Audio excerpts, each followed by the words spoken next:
Bonjour à tous, Lisa et Wilfried.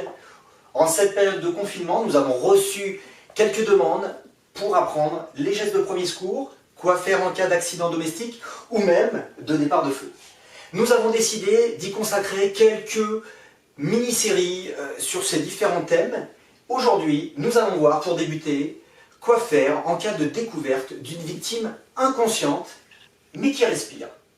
Démonstration avec Lisa. Lisa, qu'est-ce qui t'arrive? Lisa, tu m'entends? Si tu m'entends, Lisa, ouvre les yeux. Serre-moi la main. Il y a quelqu'un qui peut venir m'aider?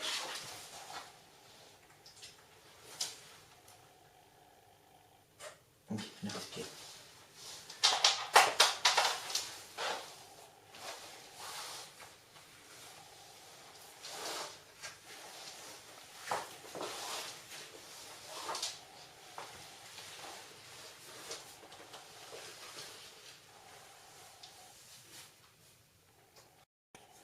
Alors, face à la victime, qu'est-ce que j'ai fait? Dans un premier temps, avant de m'approcher de la victime, soyez toujours très vigilant, d'être certain qu'il n'y ait pas de risque de suraccident.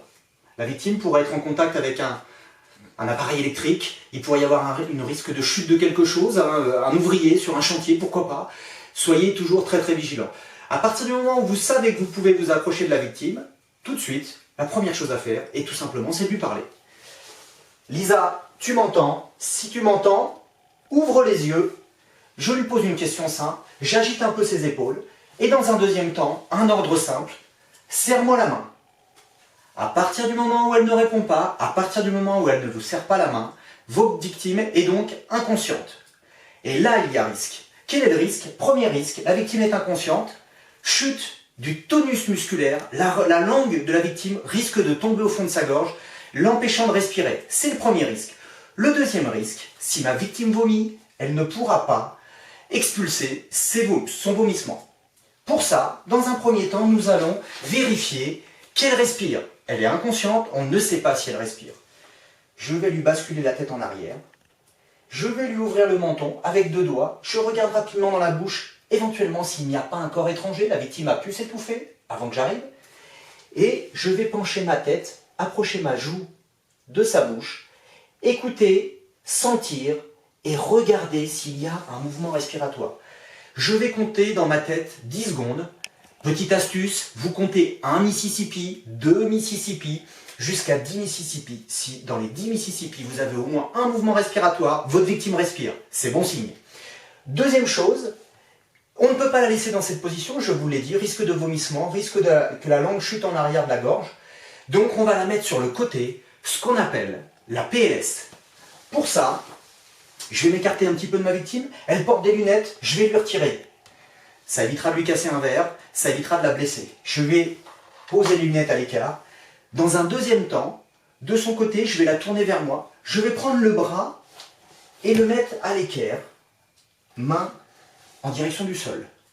Deuxième chose, je vais saisir la main opposée. Pour ne pas vous tromper, mettez vos bras en parallèle, celui-ci va aller chercher cette main qui est restée en face de moi.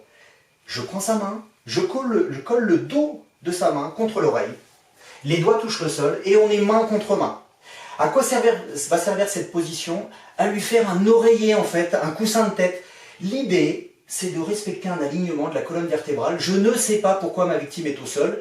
Elle pourrait avoir un traumatisme important. Je vais préserver sa colonne vertébrale. Donc je lui fais un coussin de tête. Après, je vais me servir de sa jambe comme levier pour la faire tourner. Regardez bien, je saisis sa jambe. Je la maintiens au niveau du genou. Et regardez bien, c'est un levier. Je ne fais qu'appuyer. J'appuie, j'appuie, j'appuie. Et elle tombe toute seule. Voilà. L'alignement ici a été respecté. Et je m'assure qu'elle soit bien stable sur ses 2 bras. Une fois que je suis là, avec cette main, je lui tiens le coude. De manière à ce que sa main ne vienne pas avec la mienne. Et je dégage ma main. Ma position latérale de sécurité est bientôt terminée. Je vais ouvrir sa bouche si la bouche était refermée. Attention de ne plus bouger la tête. Et je vais la caler. Je vais saisir sa jambe opposée, je vais la caler pour éviter qu'elle tombe sur le ventre. Pour certaines victimes, pour éviter qu'elle retombe sur le dos, que ça fasse contrepoids. D'accord?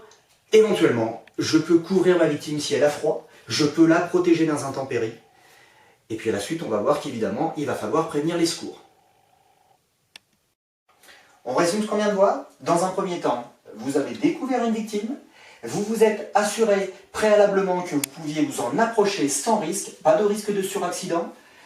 Vous avez constaté que la victime était inconsciente, elle ne répond pas et elle ne réagit pas. Vous êtes assuré qu'elle respirait, vous avez basculé la tête en arrière, vous avez vérifié la respiration sur 10 secondes. Et enfin, une fois que la victime était en sécurité, mise en PLS, vous avez fait prévenir les secours ou vous avez vous-même prévenu les secours. 3 numéros, le 15, le SAMU, le 18, les sapeurs-pompiers. Et enfin, numéro d'appel d'urgence européen, le 112. Je vous propose de retenir ce numéro, le 112, en cas d'urgence. Ça vous évite du stress avec différents numéros à se rappeler. Autre intérêt, le 112 est utilisable lorsque vous n'avez pas le réseau de votre opérateur sur votre téléphone portable. N'oubliez pas de donner votre adresse précise, la nature du problème, le nombre de victimes, les gestes que vous avez entrepris, par exemple la PLS, et enfin, donnez votre numéro de téléphone sur lequel on peut vous rappeler. Attendez bien que les services de secours vous proposent de raccrocher et attendez les secours. Voilà, c'est fini pour aujourd'hui. Merci Lisa et je vous dis à très bientôt pour une nouvelle séquence.